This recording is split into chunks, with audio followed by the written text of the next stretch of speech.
is the power of ritual, the power of religious ritual, the framing that religion allows for every day to continue despite hardships. And I think this is something where there's actually no replacement.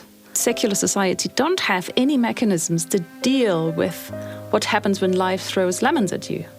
On In Good Faith, we believe that all faith traditions have something to teach us about how God is working in the world and in our lives. So join us to listen, learn, and be amazed. Today on In Good Faith, we get to speak with sheep in wolf's clothing. Okay, Heather's shaking her head. I thought that was the best intro.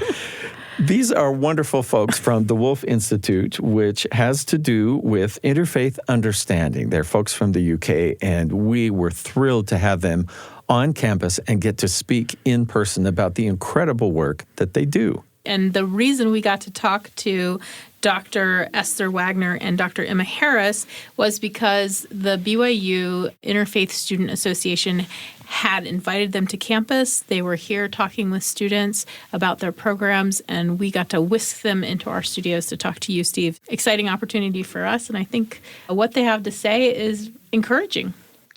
It is, because at one point I'm going to ask if they're hopeful about, really, I'm asking about the state of the world. Yes. And you'll be interested to hear what they say about that.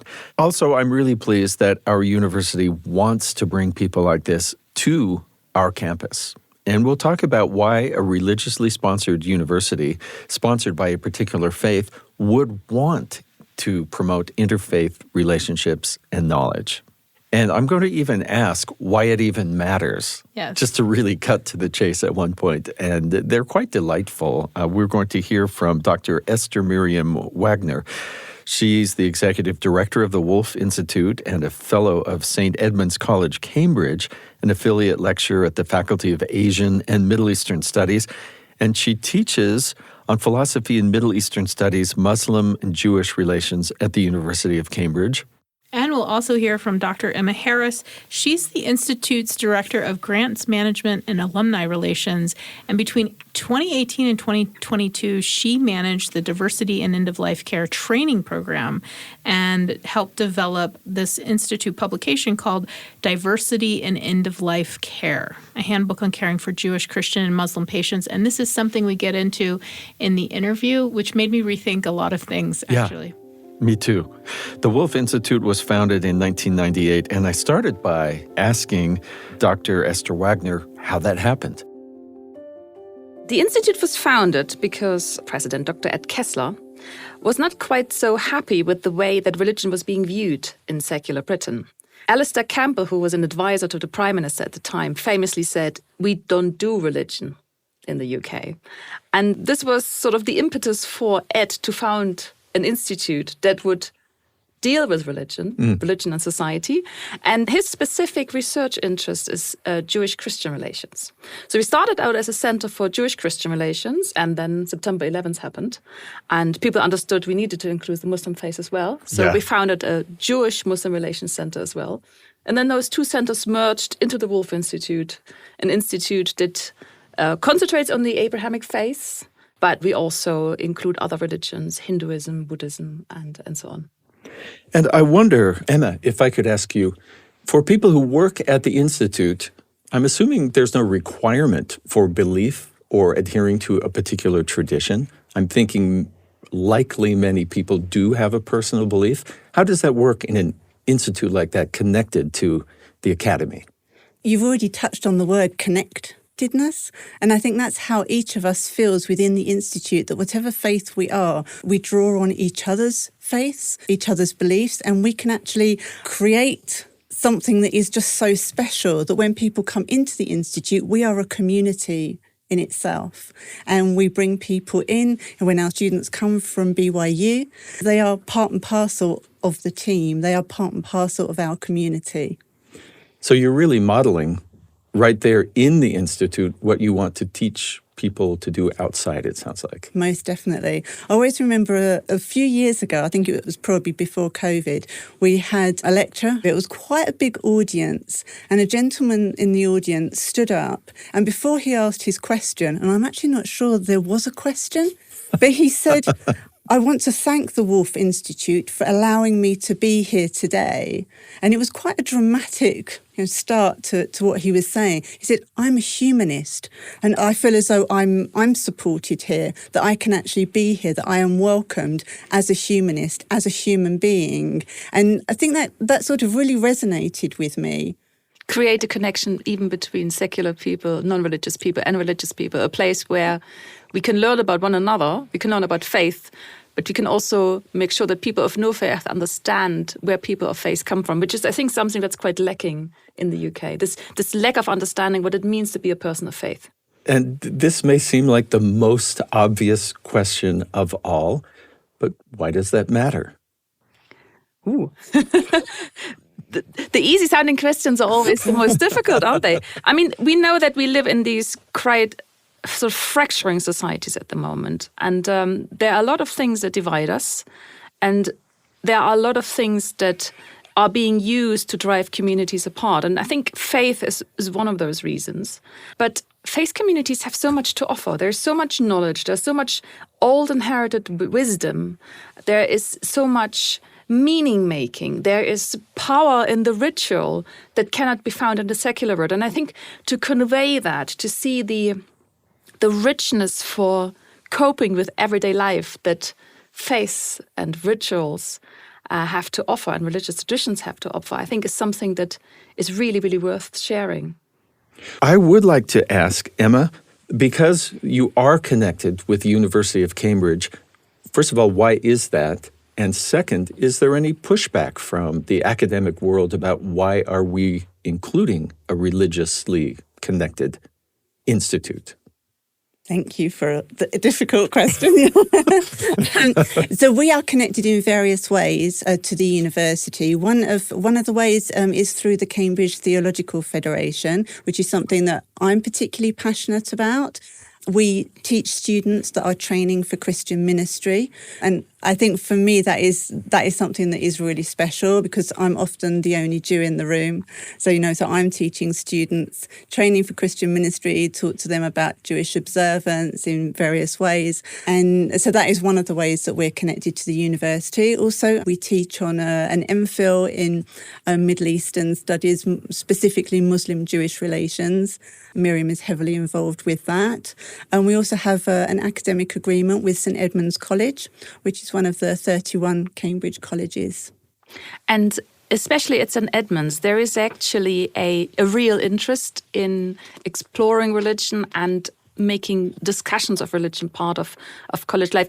St Edmund's is a very, very diverse college. We have, I think, students from 107 countries, something like that. But we have a lot of people from the global south, from Commonwealth countries, which come with a faith background. So actually St Edmund's, quite unusually, is a college that has a real interest in world religions.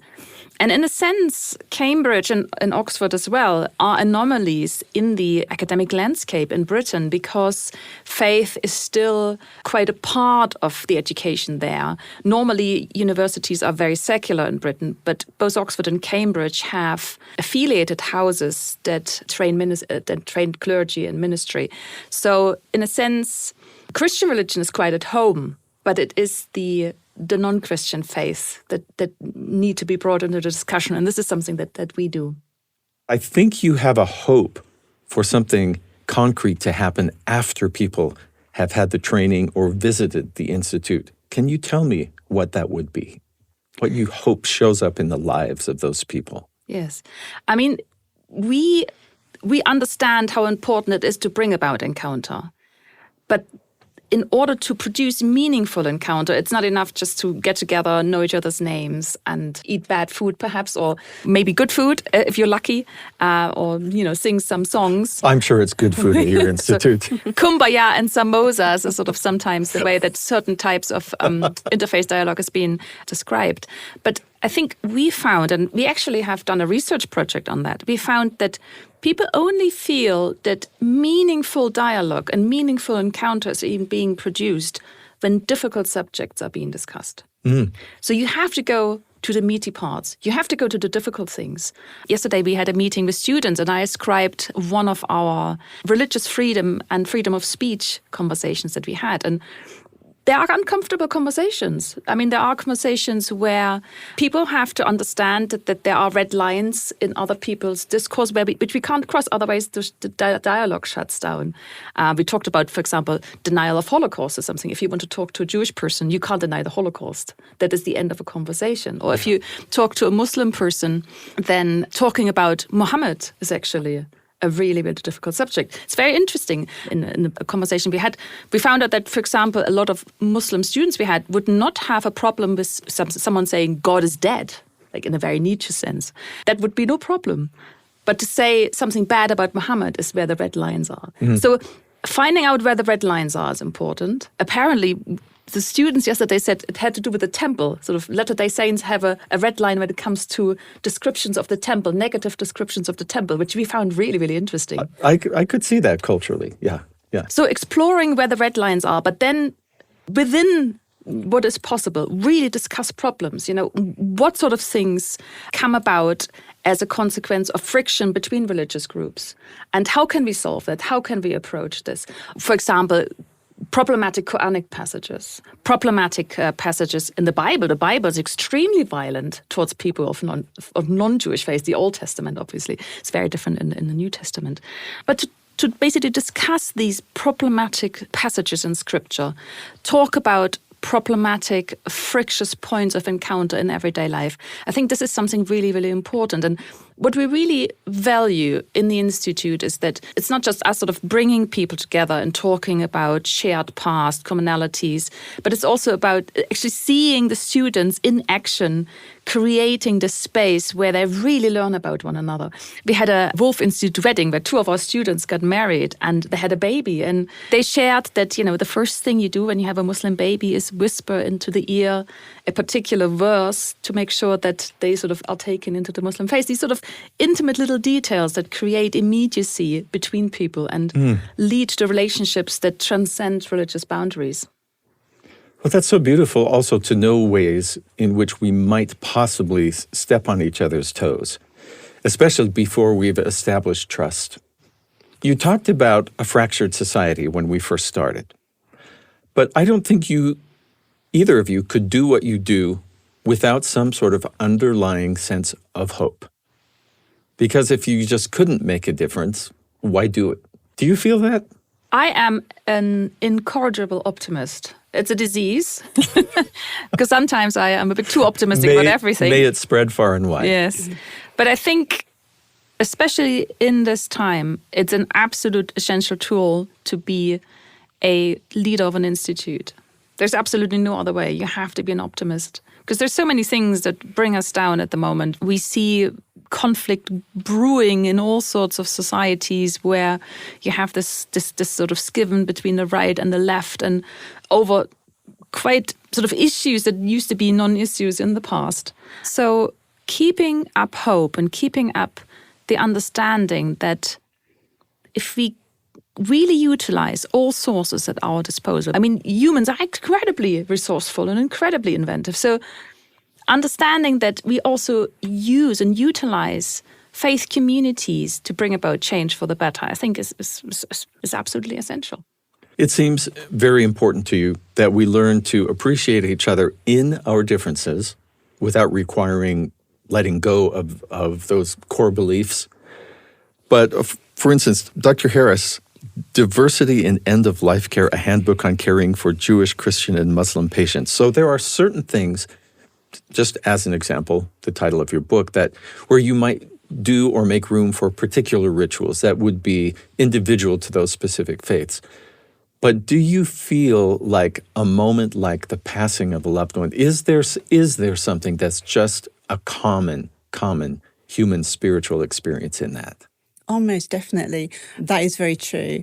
But I think for nurses, doctors, volunteers within hospices and hospitals whom we have worked with over the years, they have great concerns about how to deal with those moments, how to look after not just the patients, but also their families. And I myself have experienced it. I lost both my parents last year. My mum passed away in hospital. My dad passed away in a care home. But the hospital were incredible. They knew all about Judaism.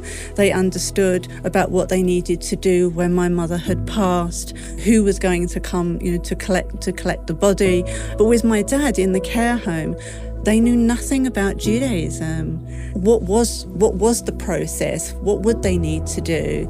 And I think that for them, they've only ever dealt with Christian patients or for those patients that have no faith, and for them that was very natural for them. It was sort of like the normalcy for them. But once you brought in Judaism into the mix, they wanted to understand. They wanted to be very supportive of me, since it was me that was going to have to do it. I'm only child, I'm the only one there. But they were able to help me. They were able to call the right people within the community. And I think for staff, and for the administrators as well, they want to be able to understand as much as possible. And that is what the handbook actually provides. There are case studies in there of specific situations within Judaism, Christianity and Islam that can be supportive to people that are working within those environments. And end-of-life care, I think, is also one of those areas, or one of those projects that really, really show the importance of our institute. Because I think this is one of the problems of secular society, the separation from death. In Britain, it's an epidemic. I mean, a lot of people will never have seen a dead body. Whereas, a lot of religious rituals actually deal with relatives and people who care, taking care of the body. And this is really, really important. It's maybe even part of their process to deal with it. Oh, but you can't mourn without actually saying goodbye to the physical sphere. I mean, that's impossible, right? But in Britain, there are a lot of people go into hospitals and care homes, and you never see them when they die. And I think for us, actually, to make sure that we also thematize death and, how it belongs to life, how it's part of life, as part of religious traditions, I think is very important for meaning making as well. How has working at the Institute and sort of rubbing shoulders with so many people of various viewpoints and faiths, has that affected your own faith or understanding of God or the divine in some way? As I said earlier, I teach students that are training for Christian ministry, and I'm often asked about prayer, having deep philosophical discussions about how we pray. And it never really occurred to me. And I remember taking the students to a tour around one of the local synagogues in Cambridge and sitting. So this is an Orthodox community, so men and women sit separately. And everybody was invited to sit on the men's side. And I felt a bit uncomfortable doing that, even though there was no service going on. So I sort of sat a little bit away from everybody whilst they were engaged with the rabbi in a conversation. And it occurred to me that when I'm sitting in my seat in the synagogue and I am praying, I have this direct access to God. I'm praying directly to him, whereas the men are leading the service. They are making sure that everybody's on the right page, or that there are specific prayers that they have to lead on, waiting for responses from the congregation.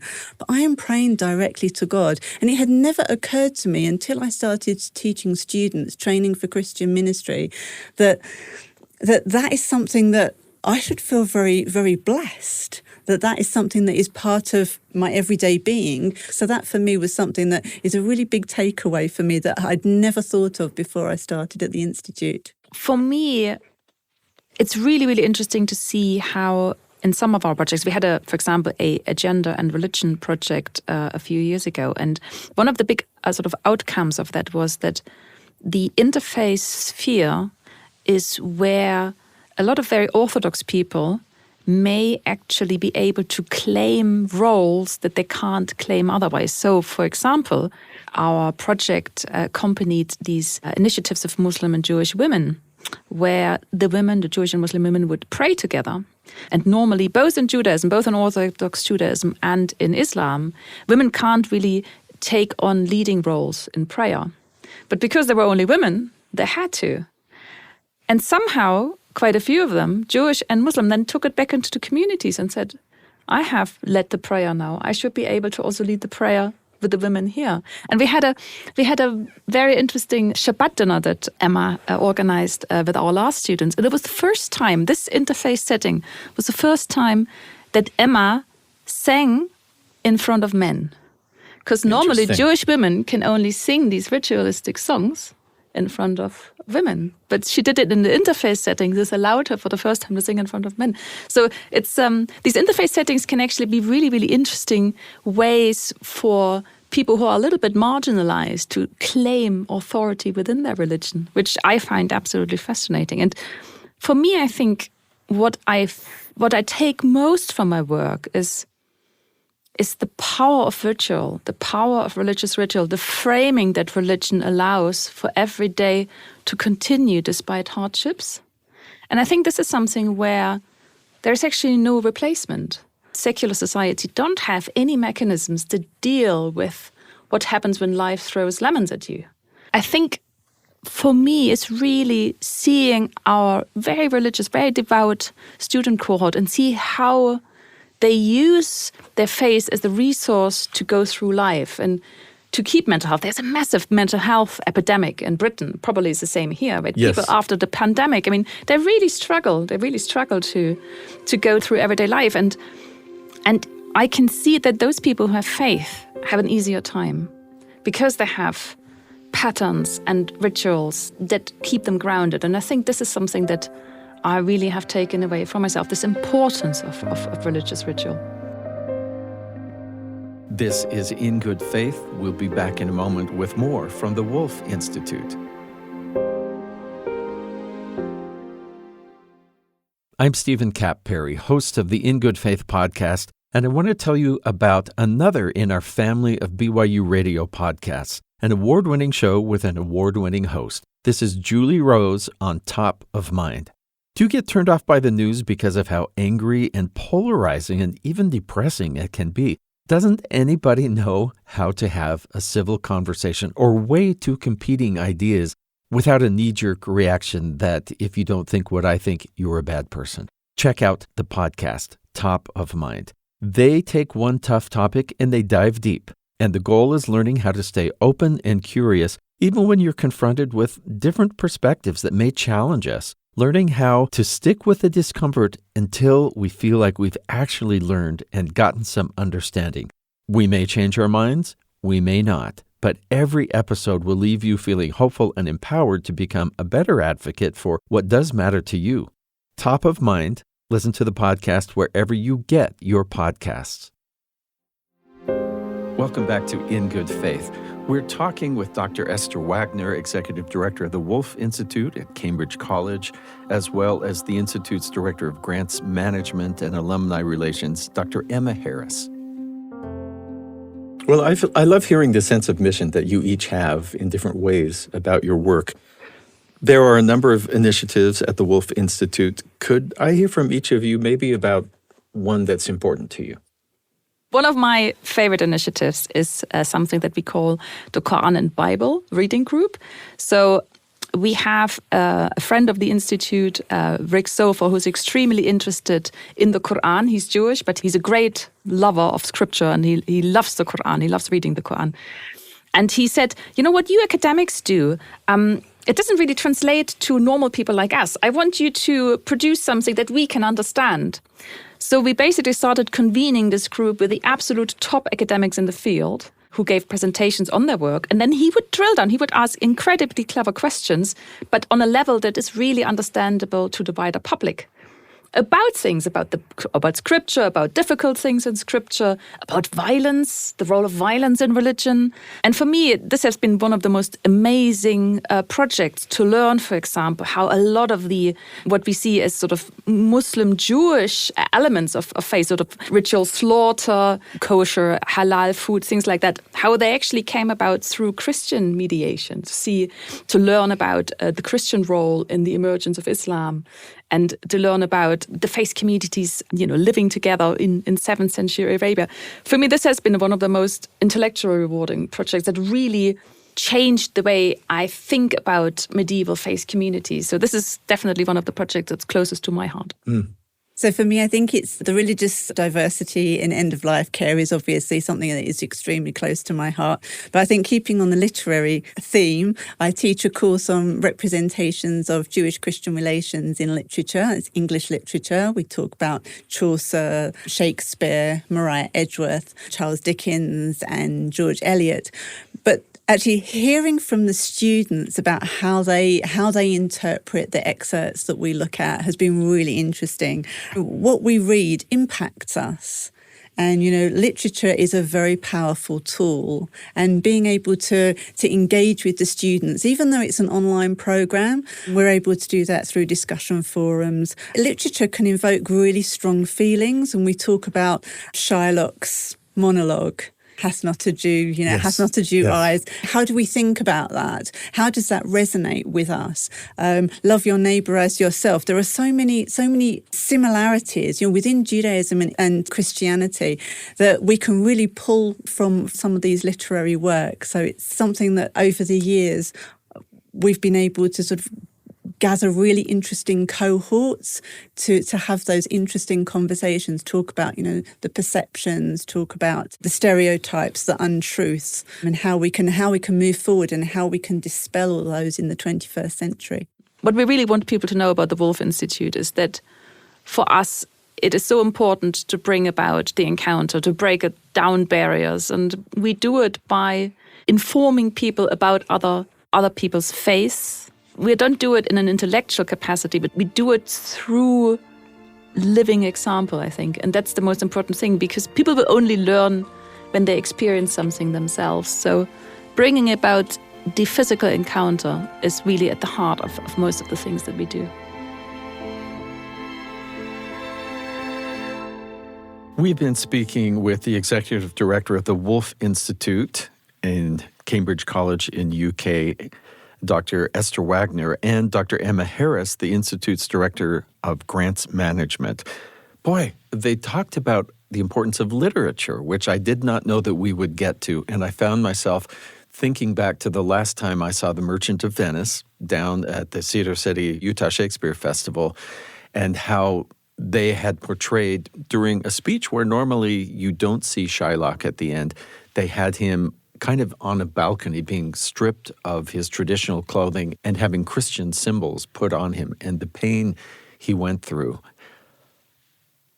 That was a theatrical, without any of Shakespeare's words, but his intent, demonstration to me of what can go wrong and what when we impose things on each other in our beliefs, rather than, as this institute is doing, that we have actual, not just academic knowledge, but they encourage physical encounters. Be in the same space with the people of other faiths. One of the things that I really appreciated from their discussion was this discussion of the red line. We might call it the bright line here in American discourse.